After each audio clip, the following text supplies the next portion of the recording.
Y es que la tarde de hoy va a estar muy vinculada a las letras, sobre todo a Expoesía, esa feria que inunda durante estos días Soria capital. Para hablarnos de todo ello estamos con el escritor Isaac Páez, ¿qué tal? Hola, buenas tardes, muy bien, gracias. Y con Silvia Salgado, representante de la editorial Nórdica. ¿Cómo estás? Muy bien, gracias. Bueno, Isaac, lo comentábamos antes, has llegado a Soria hace apenas unas horas. No sé si conocías la feria Expoesía, ¿qué te han contado de ella? Expoesía no había estado nunca, va a ser la primera vez, pero tengo las referencias del editor del Liliputiense, de José María Cumbreño, y cuando me lo propuso, bueno, una ciudad en la que ya había estado en 2017 cuando gané el premio Leonor de poesía, y entonces como además el libro que edito con Liliputiense tiene una conexión con aquel que ganó el Leonor en el 2017, pues me pareció una oportunidad fantástica y se lo agradecí a José María y por supuesto a la organización de Expoesía. Bueno, Liliputiense no es la primera vez que está en Soria en esta feria, ya lleva 8 años. No sé qué expectativas tienes tú de estos días, que vas a estar aquí presentando tu nuevo libro, del que ya hablaremos. Bueno, pues la expectativa es prácticamente la misma que tiene la editorial, ¿no? Que es la de Tender Puente, una editorial que sobre todo edita autores de Hispanoamérica, pero nos escapamos por ahí algunos patrios, ¿no? De vez en cuando, y con esa intención de tender puentes, conocer gente e intentar dar a conocer un poco lo que uno hace, y siempre pues Soria es una ciudad extraordinaria para eso. Bueno, Silvia, tu editorial, la editorial Nórdica, no es la primera vez que está aquí, ya lleváis 4 años. ¿Cuál es el arraigo que tenéis? Bueno, pues la verdad es que creo que en las primeras ediciones que se hizo vino Nórdica cuando llevábamos 3 años y luego no vinimos, pero nos volvieron a invitar hace 4 años, nos invitó Jesús y bueno, encantadísimos. La verdad es que es una de las ferias que más me gusta hacer por la conexión que tenemos con la gente, cómo responde, el ambiente que hay entre las casetas. Bueno, es una feria que me gusta muchísimo hacer porque es muy cómoda y muy fácil. ¿Cómo habéis vivido desde dentro la evolución de esta feria de Expoesía? Bueno, pues el primer año cuando vine la verdad es que venía con unas expectativas un poco bajas porque pensé, bueno, Soria en agosto, no sé si habrá mucha gente, ¿no? Pero la verdad es que me sorprendió la cantidad de gente que hay y la evolución ha sido cada vez a mejor. Tenemos mucha gente que nos conoce ya, que nos ha conocido en esta feria y que ahora ya nos busca e incluso nos conocemos, tenemos vínculos y yo te traigo este libro o tráemelo, o recomiéndame. Entonces hay una conexión muy grande que ha ido aumentando con los años. Bueno, chicos, vamos a pasar a esos protagonistas que son los libros, tanto el tuyo, Isaac, como los que presentas tú también, Silvia. Isaac, tú presentas mañana aquí en Soria tu nueva novela, tu nuevo poema Brexit. ¿Qué nos puedes contar sobre él? Pues Brexit, que mucha gente me pregunta cuando ve la portada si es un ensayo, como es un poemario, ¿vale? Se puede hacer un poemario sobre Brexit. Bueno, voy a intentar defender eso, ¿no? Pues como he dicho antes, es un poemario que tiene un vínculo con aquel que precisamente obtuvo aquí el premio Leonor en Soria, porque en 2017 escribí Fibra óptica, apuntes londinenses, que era un poemario que hablaba de la emigración laboral de españoles al Reino Unido. Entonces, bueno, pues cuando se produjo el Brexit, vi una oportunidad de hacer una segunda parte, que era todos esos españoles repatriados que tenían que volver a nuestro país porque aquel sueño de prosperidad se había acabado, ¿no? Entonces, pues, uno piensa muchas veces en el cine, que en segundas partes, ¿no? En la narrativa también, ¿por qué no en la poesía? Me lo planteé de esa manera y de hecho entre ambos libros hay muchos nexos, ¿no? Que si uno lee ambos libros los encontraría. Y cuando acabé el libro, bueno, al final vino todo el tema de la pandemia, se retrasó un poco la publicación, pero cuando se lo entregué a José María Cumbreño, editor de Liliputiense, pues desde el principio me dijo que le encantaba el libro y que quería sacarlo. Y aunque hace ya algún tiempo de que esto ya no es actualidad, pero en fin, quedan ahí esos dos poemarios hilados de alguna manera que no dejan de ser dos obras hermanas. Hombre, no es actualidad, pero es un tema bastante candente, bastante airoso. ¿Cómo ha sido realizar un poemario desde ese punto de vista con un tema tan controvertido y tan amplio? Sí, porque al igual que lo hice al principio con la emigración al Reino Unido, ahora lo quería plantear desde el punto de vista del retorno. una experiencia que yo no he vivido, ¿no? A mí cuando me dicen que hago una poesía social o de la experiencia, yo digo que hago una poesía de la experiencia ajena, porque a mí me gusta ver lo que hacen los demás y además pensé en aquel momento que había una generación de españoles que eran, que más que emigrantes eran exiliados, porque se habían obligados a abandonar el país donde se habían formado, donde buscaban un futuro. Y bueno, pues muchos salieron y se encuentran con esa salida de la Unión Europea en la que muchos de ellos tienen que regresar. Entonces al final trata temas como la soledad, la desolación, la tristeza, los sueños rotos, y eso es muy, muy poético y da mucho juego. Bueno, vamos también a ver las otras novelas, otras poesías. Silvia, vuestra editorial presenta Poesías de los árboles. ¿Qué me puedes contar de este recopilatorio? Bueno, es una antología que hemos sacado hace un par de años, donde hay poetas de todas las partes del mundo y todos son poemas que hacen referencia al árbol, la naturaleza. Está ilustrado por Leticia Ruiz Fernández con acuarelas. Es un libro tremendamente bonito, encuadernado en holandesa, con el lomo en tela, muy atractivo para la gente y la verdad es que está funcionando muy bien. De hecho, se me ha agotado en estos días y espero que mañana me vuelva a llegar ejemplares para poder seguir acercándolo a los sorianos. ¿Y cómo hilan los autores ese hilo conductor con el árbol? ¿Cómo se desarrolla? Bueno, esto no es un libro que se haya hecho, que se haya planteado así como tal, es decir, a los poetas hacer un poema sobre un árbol, sobre el árbol, sobre la naturaleza. Son poemas que ya existían y ha habido una persona, un antólogo, Ignacio Avelleda, que es el que ha hecho la recopilación de los poemas y bueno, pues nosotros los hemos traducido, los hemos maquetado y se lo hemos pasado a Leticia Ruiz Fernández para que ella los pudiera ilustrar. Isaac, vamos a seguir contigo porque no solo tienes Brexit, que es el que se va a presentar en este Expoesía, pero tienes demás poemario que ha sido galardonado, como puede ser Contrato a tiempo perdido 1922. ¿Qué me puedes decir de estas dos obras?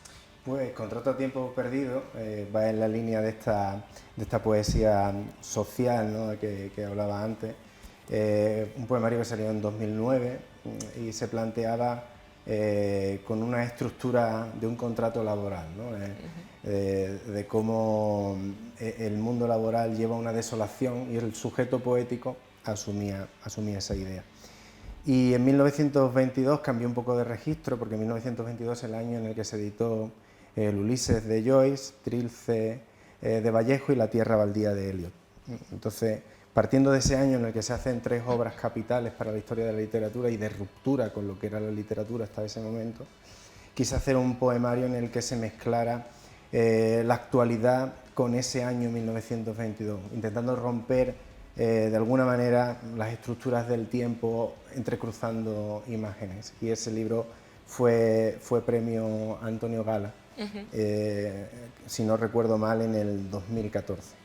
Pues mira, te lo aseguro, sí, en el 2014 fue ese premio. Me imagino que a la raíz del tiempo y de recibir tantos galardones y todo ese mérito, se te habrán olvidado muchos otros que también has tenido a lo largo de los años. Sí, vamos, he tenido algunos otros, he tenido mucha suerte con los premios, tengo que decirlo, porque casi todos mis hijos he ido colocándolos con cierta rapidez y con cierta suerte en premios, en buenas editoriales.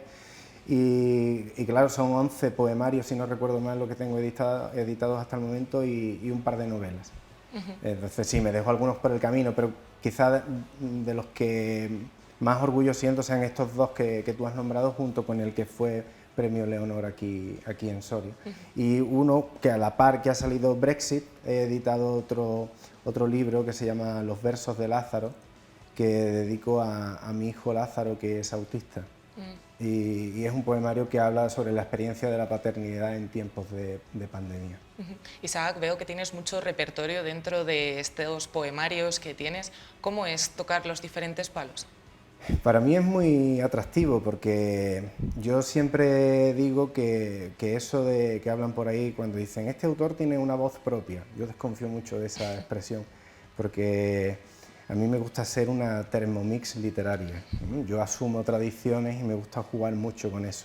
Y lo mismo estoy trabajando en un poemario de cierto corte clásico que al siguiente tiro por otro lado más vanguardista o que intenta romper un poco más con la tradición. En la novela intento tocar mucho el sentido del humor. Es decir, que me gusta tener diferentes máscaras y disfrazarme. Seré una especie de Pessoa a la andaluza, pero no me he inventado yo todavía los nombres de los diferentes heterónimos. Bueno, vamos a pasar también un poco, vamos a cambiar de registro de todo esto que nos contaba Isaac. Vuestra editorial cuenta con unas colecciones principales en las que se toca un tema muy importante, que es el no cambiar de traducciones, el mantener esa esencia. Sí, bueno, nosotros empezamos con 3 colecciones principales. Letras nórdicas, que es en la que estamos especializados, autores nórdicos, pero novela no novela negra, que es lo más conocido, otro tipo de literatura. Luego ilustrados y otras latitudes, donde ahí englobamos a todos los autores que no son de estas 2 categorías. La traducción es muy importante para nosotros y creemos que es muy importante que siempre venga del idioma original. Por eso nuestros libros están todos traducidos de nuevo. Es muy importante en los clásicos, en los rusos, los clásicos rusos, en los alemanes, que son libros que nos han llegado antes por traducciones del francés o del inglés. Entonces, en una traducción se pierde siempre, pues en la traducción de una traducción todavía mucho más. Entonces, por eso es muy importante para nosotros el tema de la traducción y queremos darle a los traductores también el lugar que se merecen dentro del libro. Silvia, en esas letras nórdicas, en la primera colección de la que me hablabas, encontramos a poetas que igual no son del todo conocidos en este mundo.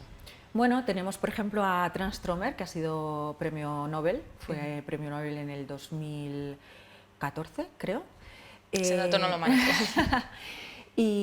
O por ejemplo a Edith Södergran, que son poetas muy reconocidos. Yo no lo sé, a lo mejor Isaac nos puede, no sé si a ti a pesar de ser nórdicos, te suenan esos... Tranströmer sí que lo he leído. De hecho, en el libro de los versos de Lázaro, sí, con mi hijo es autista, cito un verso de Tranströmer que es: el lento remolino ha ascendido el silencio. Un poeta fantástico que por cierto es un poeta afásico. Sí. Tranströmer no habla, perdió el habla. Sí, perdió el habla, exactamente. Y bueno, y traducí a gente, yo he leído en nórdica, por ejemplo, Hamsun, ¿no? Entre senderos que la maleza oculta, si no recuerdo mal. Eso es, sí. Un título, un libro precioso de Hamsun. O sea que hacéis un trabajo extraordinario. Sí, bueno, al final es dar a conocer autores que efectivamente no son muy conocidos aquí en España, no han sido muy conocidos, porque después de 19 años esto se nota que ha cambiado y que ya, mientras que los ilustrados siempre ha sido la colección un poco el buque insignia, que es la que ha funcionado tan bien, la novela y la novela nórdica empieza a ganar terreno por eso, porque ya empiezan a ser autores bastante conocidos aquí en España. Silvia, también hay en una de las colecciones donde encontramos esa edición bilingüe, que lo mismo pueden obtener esa novela, ese poema, en el idioma original y traducida. Sí, la poesía creemos igual, que es muy importante que sea en edición bilingüe. Los lectores de poesía, aunque no sepan el idioma, les gusta ver la métrica, la escritura y nuestra poesía, lo que tenemos publicado, el 95%, voy a decir, no toda, pero sí la mayoría está traducida, o sea, está en castellano y en el idioma del autor. Y creemos que es importante. Y luego sí que tenemos algunos relatos que también están en edición bilingüe ilustrados, como Wayfield o Una humilde propuesta de Jonathan Swift. Sí, algo tenemos en edición bilingüe. ¿Y cómo es leer estos libros comparándolos? Porque imagino que con vuestros lectores lo leerán primero en el idioma que conocen y luego en el original. Bueno, pues lo que te digo, la musicalidad de los versos, los que tienen la capacidad de leer en inglés, que la mayoría de los títulos son castellano-inglés de lo que tenemos, pues escuchar la musicalidad. Si sabes algo de inglés, seguramente apreciarás sentimientos que a lo mejor en la traducción no puedes encontrar. es importante que esté en el idioma original. Sí. Bueno, Isaac, vamos a terminar contigo. Te voy a hacer una pregunta que creo que se les debería de hacer a todos los escritores. ¿Dónde nace este sentimiento, este querer hacer, este expresarte? Pues es una pregunta que yo tengo preparada ya la respuesta desde hace mucho tiempo, porque me lo han preguntado muchas veces y claro, al principio no sabía qué responder, entonces tomaba prestada respuestas de otros autores, ¿no? Me gustaba mucho lo que decía Enrique Vilamatas cuando le preguntaban ¿por qué escribes? Y decía, pues escribo para saber por qué escribo, y esa me gustaba mucho. Pero la mía es mucho más pedestre, ¿no? Es porque yo siempre he sido una persona de un hablar cadencioso, lento, y vivimos en una sociedad en la que yo me he sentido siempre interrumpido cuando he ido a exponer mis ideas. Y entonces un día me planteé, bueno, pues voy a tener que escribir para que no me interrumpan. Y de ahí viene mi pulsión por la escritura. Y claro, el lenguaje o la tendencia poética viene más porque creo que es una manera, lo que decía Valente, ¿no? Del lenguaje poético empieza allí donde el decir es imposible. Me gustan los límites del lenguaje y allí donde creo que no se puede decir nada es donde empieza la poesía. Y por eso, aunque escribo narrativa, siempre tiendo más hacia la poesía y me siento más cómodo y me gusta mucho más trabajar la poesía que la narrativa. Pues Isaac Paez, nos vamos a quedar con esas bellas palabras. Muchísimas gracias por responder a mi pregunta, sé que no es muy sencilla, y muchísima suerte mañana con tu presentación de Brexit. De acuerdo, muchas gracias. Silvia, lo mismo te digo, muchísimas gracias por acercarnos un poquito más a vuestra editorial, a toda esa colección que podemos encontrar y sobre todo a esa nueva poesía, a ese nuevo poemario que podemos encontrar, Poesías del Árbol. Muchísimas gracias por haber estado aquí con nosotros. Gracias a vosotros por invitarme y os espero allí en la feria.